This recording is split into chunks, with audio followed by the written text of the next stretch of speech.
get off of your chair. Awesome this year, I promise it's here. So watch, rate, comment, and share. And click the sub, listen up. I'm telling you all of this because it's just begun. Hit me with some videos from Siggy Guns. Alright, let's get right to this nonsense here. It's easy to stop Ebola. Cancel all flights going to and from countries affected by Ebola, period. Liberia, Sierra Leone, all those countries, I'm sorry, you know, if you want to get there, if you want your family to come over here, you're just gonna have to wait this shit out. I am sick of seeing these channels like CNN, especially because, you know, I hate CNN already. They have to be the worst news channel, and the only reason I ever put it on them is really, and honestly, I'm not even lying, to laugh at their reporting, because they are scared to ask the tough questions. They are scared to push back. They're like the sheep of the media. They like to kiss ass, and they like to just agree with everything that anybody says, like it's the greatest thing in the world, and everybody should just be happy dandy and go lucky. Look, the only reason Ebola came here to the United States is because this guy was able to get on a plane and fly over here. Their security, this is the funny thing, the CDC is talking about how secure the US is. Just a couple of weeks ago, Obama said it is very, very unlikely that Ebola will ever get to the United States. And guess what? It's here now. This was just a couple of weeks ago. He said unlikely, and it's here. And how it got here is the baffling part. Because it's just easy. They have an honor system? An honor system? You mean to tell me that I can't take a bottle of water or, you know, liquids over 3 ounces to go to Florida from here, and yet this guy can go from Africa to Germany to Washington DC to Dallas with Ebola? There, and it's the honor. Oh, do you have Ebola? Do you think anybody's actually gonna put, oh yes I do, let me get on the plane? No. Honor system. What kind of security measure is that? Honor system. It's simple. Either don't have the flights at all, or you tell them you have to be there in person, fill out a paperwork that says you're going to be traveling to the US, and then guess what? Mandatory 21-day waiting period. So in 21 days, if he's still not sick, hey, guess what? We took your temperature 21 days ago. Your temperature stayed the same. Go ahead, go to USA. This whole, oh yeah, are you sick? No? Oh, okay. And the CDC is happy about it, like, oh, we're so proud of the fact that this guy can't get anybody sick in the plane because, you know, he didn't have any symptoms, so everybody's just fine and dandy. Like, that's supposed to make the people flying next to him feel better. I mean, it doesn't matter if that's how it's transmitted or not. You don't sit by a person that has Ebola. I don't care if it's 21 days later that he shows infection. I don't want to sit next to this guy if he hasn't.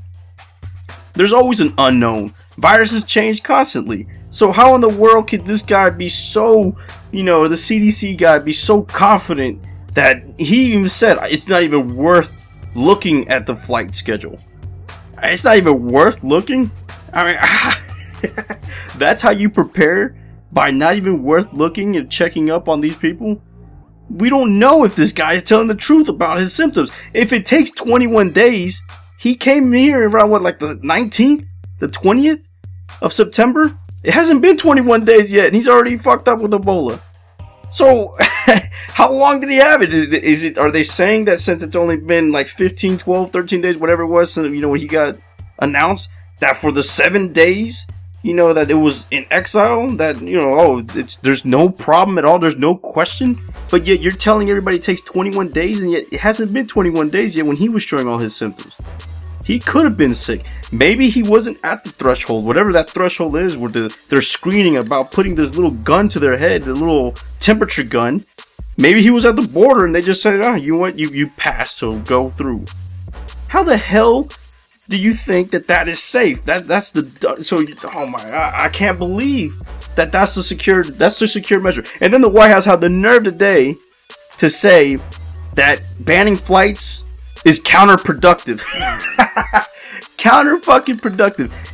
So in other words, he's saying that if you bring more people with Ebola from Africa, it's going to be better for the cure. Is that what it is? I mean, oh yeah, it's counterproductive. You know, instead of preventing it from coming here to the United States, let's just bring some more. It's just it will be more productive. What kind of crap is that? And and CNN loves that shit. Oh yeah, it's counterproductive. How? You tell me, how is it that banning the flights, the only reason why I got here is because he flew here. If you banned the flights and he couldn't come here, guess what? It wouldn't be here. It's not gonna spontaneously just pop up. This is the shit that's going on with America right now. We have the worst border security ever. Anybody can come. And then on top of that, I hate knowing that this guy, this Eric Thomas Duncan, or Thomas Eric Duncan, he on purpose, according to his ex-boss, you know, because he worked at FedEx, he got this Ebola from some family members there. He freaked out, quit his job once he realized he has his visa to go to the US, and bounced. And he apparently told his friends and his bosses at FedEx that he did it because he knows the US is going to take care of him, that they have way better care, because guess what? He lost a lot of his family members to Ebola right there, right just weeks before he came on that plane. So he knew his days were numbered right away. That's why he went to the US. As a citizen of the United States, me and all the other people that are probably watching this, you should be upset that some asshole can come to this country without any, you know, anything but his visa just to get better care than you. We have to pay for that shit. You know, we're paying for, y'all paying for Obamacare or health insurance, and we're paying all this money out of our checks to go to these hospitals, and yet some douchebag can come from fucking Africa and get this shit for free? You know damn well he doesn't have Obamacare. He doesn't. What does he have? He has Ebola care? Well, how in the hell does somebody come to our country and go into our hospitals to get care? We have to pay for our care, but yet this guy could just come from another country and just say, oh, you know what? I know it's better here, so hey, he even told the hospital, I came from Liberia, I might have Ebola, and they turn him away and then come back. Some bullshit. Fucking counterproductive. You gotta be fucking kidding me.